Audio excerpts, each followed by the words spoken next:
ఆదికాండము 23వ అధ్యాయము మొదటి నుంచి చివరి వరకు. శారా జీవించిన కాలము అనగా శారా బ్రతికిన ఏండ్లు 127. శారా కనాను దేశమందలి హెబ్రోనను కిర్యతర్బాలో మృతి పొందెను. అప్పుడు అబ్రహాము శారా నిమిత్తము అంగలార్చుటకును ఆమెను గూర్చి ఏడ్చుటకును వచ్చెను. తరువాత అబ్రహాము మృతి పొందిన తన భార్య ఎదుట నుండి లేచి హేతు కుమారులను చూచి, మీ మధ్య నేను పరదేశినిగాను పరవాసినిగాను ఉన్నాను. మృతి పొందిన నా భార్య నా కన్నుల ఎదుట ఉండకుండా ఆమెను పాతిపెట్టుటకు మీ తావున నాకొక శ్మశాన భూమిని స్వాస్థ్యముగా ఇయ్యుడని అడుగగా, హేతు కుమారులు, అయ్యా, మా మాట వినుము, నీవు మా మధ్యను మహారాజువై ఉన్నావు. మా శ్మశాన భూములలో అతి శ్రేష్టమైన దానియందు మృతి పొందిన నీ భార్యను పాతిపెట్టుము. నీవు మృతి పొందిన నీ భార్యను పాతిపెట్టినట్లు మాలో తన శ్మశాన భూమి ఇయ్యనొల్లని వాడు ఎవడునూ లేడని అబ్రహాముకు ఉత్తరమిచ్చిరి.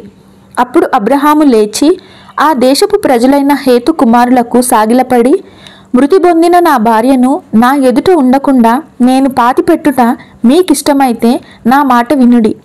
సోహరు కుమారుడైన ఎఫ్రోను తన పొలము చివరను తనకు కలిగియున్న మక్పేలా గుహను నాకిచ్చునట్లు నా పక్షముగా అతనితో మనవి చేయుడి. మీ మధ్యను శ్మశాన భూమిగా నుండుటకు నిండు వెలకు అతడు దానిని నాకు స్వాస్థ్యముగా ఇయ్యవలెనని వారితో చెప్పెను. అప్పుడు ఎఫ్రోను హేతు కుమారుల మధ్యను కూర్చుండి ఉండెను.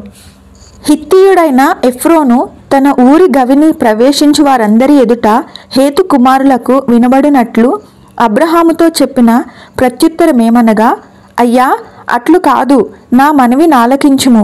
ఆ పొలమును నీకిచ్చుచున్నాను, దానిలోనున్న గుహను నీకిచ్చుచున్నాను, నా ప్రజల ఎదుట అది నీకిచ్చుచున్నాను. మృతి పొందిన నీ భార్యను పాతిపెట్టుము అనెను. అప్పుడు అబ్రహాము ఆ దేశపు ప్రజల ఎదుట సాగిలపడి, సరే కాని నా మనవి ఆలకించుము, ఆ పొలమునకు వెల ఇచ్చెదను.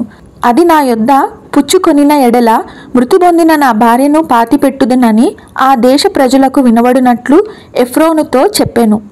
అందుకు ఎఫ్రోను, అయ్యా, నా మాట వినుము, ఆ భూమి 400 తులముల వెండి చేయును. నాకు నీకు అది ఎంత?